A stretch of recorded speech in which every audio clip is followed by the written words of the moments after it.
I have come here to chew bubblegum and kick ass. And I'm all out of bubblegum. I mean, we just got here, and we have more than enough food to get us through the winter, right? Why go back?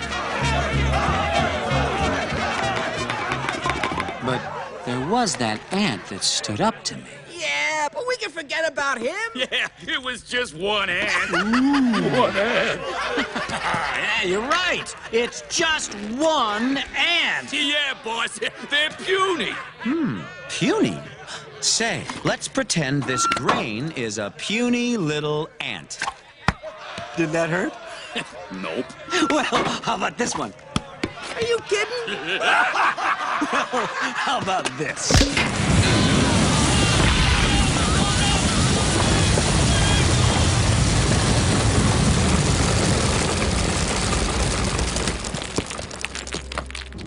You let one ant stand up to us, then they all might stand up. Those puny little ants outnumber us 100 to 1. And if they ever figure that out, there goes our way of life. It's not about food. It's about keeping those ants in line. All you ants, ideas are very dangerous things. You are mindless, soil-shoving losers, put on this earth to serve us. You're wrong, Hopper.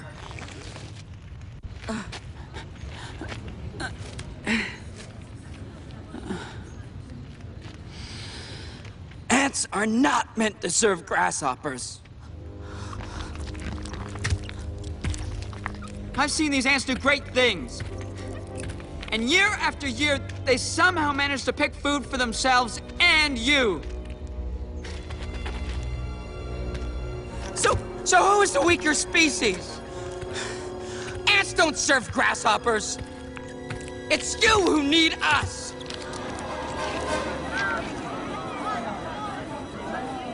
We're a lot stronger than you say we are.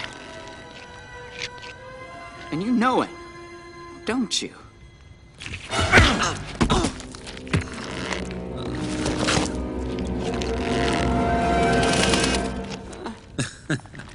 Well, Princess. Hopper, I hate to interrupt, but,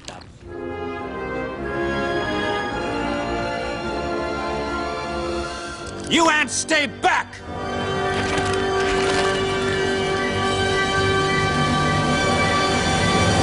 Oh, this was such a bad idea.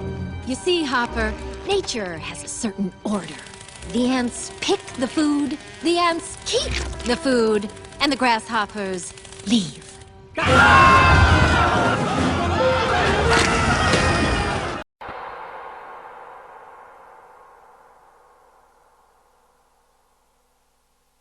Let us never tolerate outrageous conspiracy theories.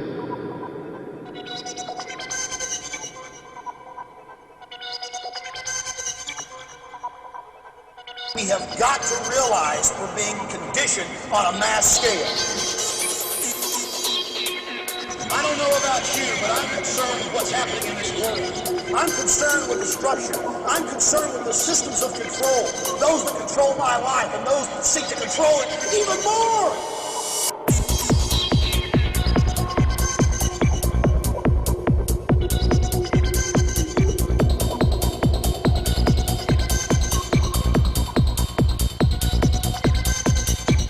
Listen, I know what tyranny means. I know the bankers are putting poison in our food and water. I know the bankers have stolen 8.5 trillion. I know we're under War Powers Act. I know they're hurting us. I know they're carrying out New World Order. I know they've staged those terror attacks. You know what it's like to gut up to this and go out every day and go past the peer pressure and come out day one and say 9/11 was an inside job and lose most of the radio stations I was on? You know what it's like to go to sleep every night knowing you work for a bunch of psychotic killers and you bastards are probably going to end up killing me one day? You know what it's like knowing you've ruined my life? You know what it's like, you sons of bitches? Let us never tolerate outrageous conspiracy theories.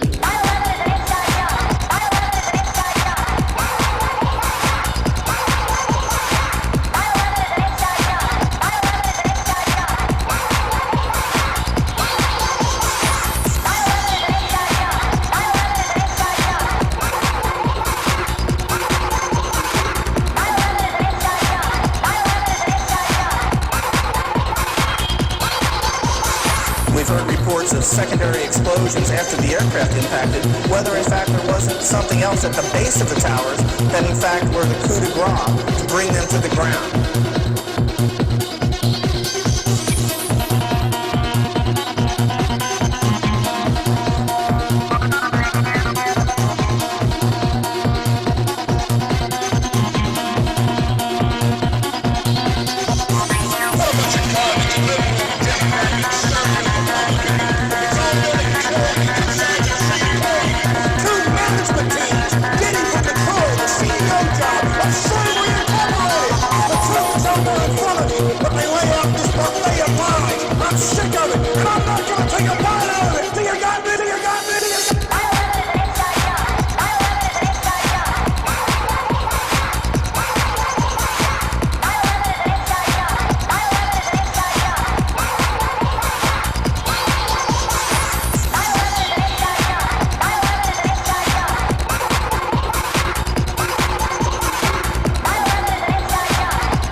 I'm concerned with destruction. I'm concerned with the systems of control.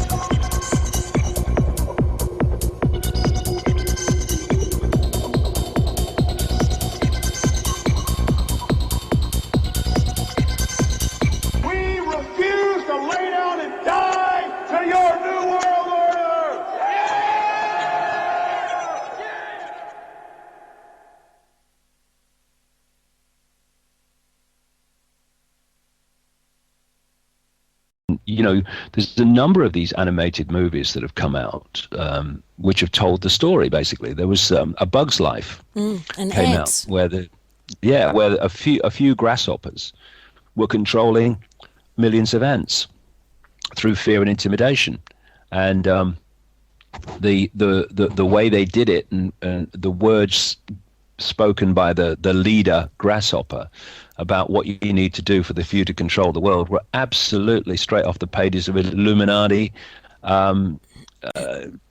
mass mind control technical manual. Really, I mean, they do tell this story. It's and there's another one that just ants, just called Ants, wasn't it? Yes. Yeah.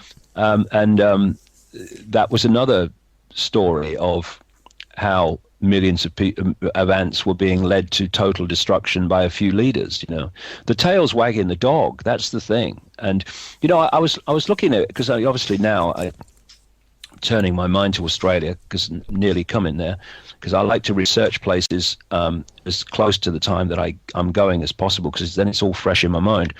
But I saw the Australian population is 22 million according to what I saw this morning. 22 million. When you look at the resources of Australia, and you've got a population of 22 million, if those resources were shared out even vaguely fairly, then no one would want for anything on Australia. No one would want for anything. It's ridiculous. The size of the country, the resources of the country, the population size of the country, it should be a paradise. Same in Canada, but it's not because the few hijack all the wealth and resources, and the people doing that are agents of this cabal, and it's happening in every country. And Australia is a blatant example of it because the population is so small in relation to its resources that anyone is hungry in Australia. Anyone doesn't have decent house in Australia. Anyone wants for anything in Australia. It's ridiculous in a society in which a country is run for its citizens instead of its citizens being run for the people running the country. Well, when you want to talk about want, when you come here, if you get the opportunity, and you may do as you go to Alice Springs, the conditions under which the original people of this country live, I mean, want doesn't even come close. And yeah, but you see, they have to destroy those people. They have to. You go into Africa, you go into any of these countries where the West has taken over, and they target and marginalize and suppress the native peoples because they carry knowledge from the ancient world that is the controllers do not want the public to have access to. Have you heard of the card that has been issued to the indigenous population that controls their money? What's that one? I can't think what it's called now, the blue card or the green card. Right. Their government payments, because for most of them there's no work available, they can't get a job. Many of them are living on government benefit. But now most of their government benefit is paid into a particular card. It looks like a credit card or a debit card. And that can only be spent at particular shops. And it can only be spent on particular items. And they're told that it's for their own good, which always gets my back up, that it's to prevent them from spending their money on tobacco and alcohol and things. Then a very small proportion of it is actually given to them into their bank account in cash. Most of them live in these communities, or one that I'm aware of that I've spoken to, one of the elders there, her community is a several hours bus trip away from any shops. The only way to pay for the bus is in cash. The very little cash they get is enough to pay for the bus, which takes them then to the shops where they can buy specific things only. They cannot buy children's toys. They cannot buy their own child a birthday or Christmas present. It's not on the list of approved items. There's so much that's not on the list of approved items. It's not funny. And that's how they're being controlled now. And that's only working at the moment in the Northern Territory, but they've just decided to bring it into Redfern, I believe, in Sydney. And well, I tell you, what you're describing is what they want to be the situation for everybody yes. in the brave new world. This is the thin end of the wedge, the starting of the process. This is what they want to do to everybody. And this is where the quote that you talk about too, you mentioned it in the recent book that came out of the Nazi Germany, about at first they came for, I can't remember the quote, at first they came for the Jews and I wasn't first they Jewish. came for the Jews and I wasn't a Jew, so I did nothing. Then they came for the communists and I was not a communist, so I did nothing. Then they came for the trade unionists and I was not a trade unionist, so I did nothing. Then they came for me and there was no one left to speak out for me. Yes, and that's something I think all Australians need to be reminded of right now. Yeah, it's something I emphasize a lot. If you think that injustice for others is not your problem, well, eventually it will be, because the knock will eventually come on your door. Because what they do, and they're doing, is picking off different sections of society, demonizing them, and then when that's all sorted and people say, well, it's not my problem, I don't like them anyway. You don't have to like them, mate, but it's an injustice. Do you only challenge injustice against people you like? And anyway, then, oh God, yeah, turn me thing off. And then we have a situation where they go to the next one and they do the same to them. Then they go to the next group, they do the same to them. And then eventually you reach the situation with the pastor that said those words in Nazi Germany. Then they came for me and there was no one left to speak out for me. Mm. And at that point, it's too late. And it's not too late yet, but it's getting close. We need to start moving very fast. Well, one thing I did like about your book is that even though we're talking about pretty heavy subject matter here, you do also show that there is a way out. There are solutions. And that, I think, is very, very important. There's enough people jumping up and down and screaming about what's wrong. We need to start talking about what's right and what can fix what's wrong. And, we need solutions. Yeah. So yeah, we do, but I'll be talking about that. The whole of basically the last section of the 4 sections of my talk in Australia will be about that. Yes, good. And it's about removing. It's not so much solutions; it's removing the cause of the problem, and the cause of the problem is us. And we can cease, therefore, to be the cause of the problem. That's the great news. It is in our hands to a very large extent. Yes. Because the power that's used to control us is the power we give away to those controlling us every day. We take it back, it's over. But to do that, first of all, we've got to understand the true nature of who we are. We've got to understand the power we have from that, and we've got to let the fault lines of divide and rule go. Injustice against an Aborigine is an injustice against me, and I live in Britain. 13,000 miles away, is it? A long way anyway. It has to be like that, because otherwise injustice is like a cancer. It just grows and grows and grows and eventually hits you. And so we have to stand together. Like I think I said earlier about Jewish people in Israel standing together with Arab people in the Arab countries, because the masters of the Arabs and the masters of the Jewish people in Israel are just agents of the same force. That's why we have to stand together. And if we think, by the way, that politics is going to change anything, well, we'll think that forever and it'll never change. We have to change. We have to change the situation, not politicians. And one of the things that people do, appalling as so many politicians are, is we say to them, what are you going to do about it? Well, what's that doing? That's giving your power to these politicians you say are corrupt, and they are, who have this agenda. So when we say, what am I going to do about this, then the power comes the other way and we take it away from them. That's the direction the power needs to come, not towards them. Yeah, there's another quote, which I don't even know who said it, but it was, I always said that somebody should do something until I realized I was somebody.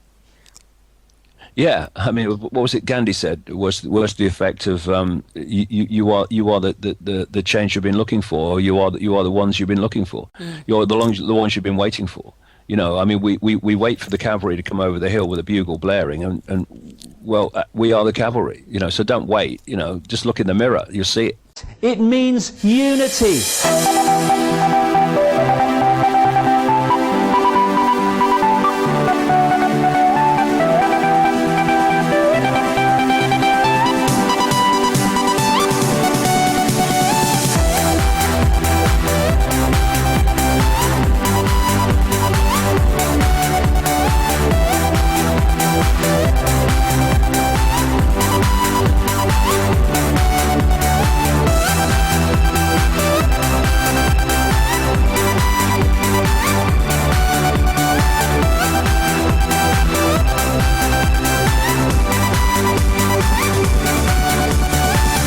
We've got to stop fighting each other before we're divided and ruled into total enslavement.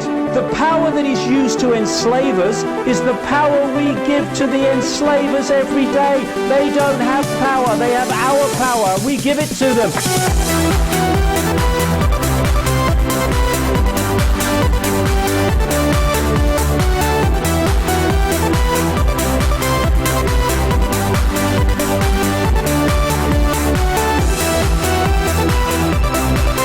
It means unity.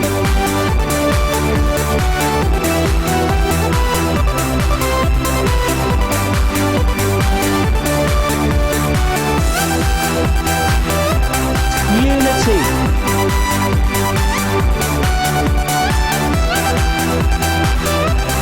Unity.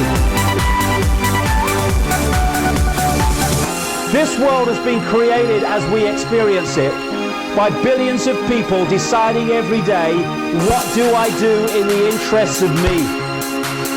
Once we start saying, what do I do in the interests of justice, fairness and my own conscience, actions change, the world changes. And we are in control of that.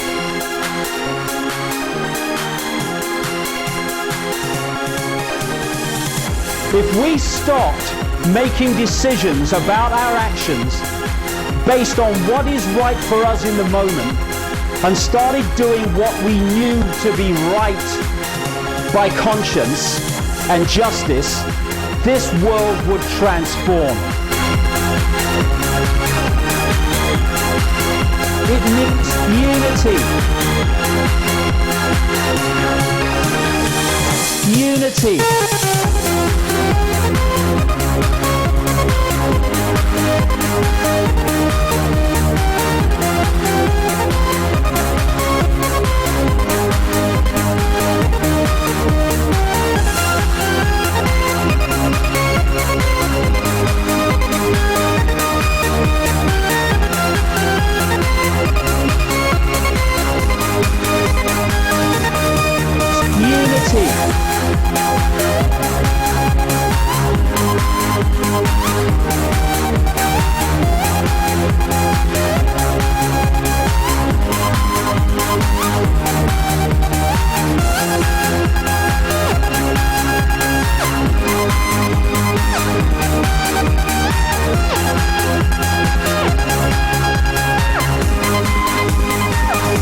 It means unity. So we might have a different religion or no religion. So we might be a Jew or a Muslim or a Christian, or might be black or white or sky blue, bloody pink. This is not a big brother global agenda to enslave Jewish people or to enslave Islamic people or to enslave white people middle class. It's a global agenda to enslave all of us. And if we don't unite and we go on being divided and ruled, then they will enslave all of us. If we unite, get rid of the nonsense fault lines of manufactured division, and then through unity of response and non-cooperation with our own enslavement, they will not be able to do this.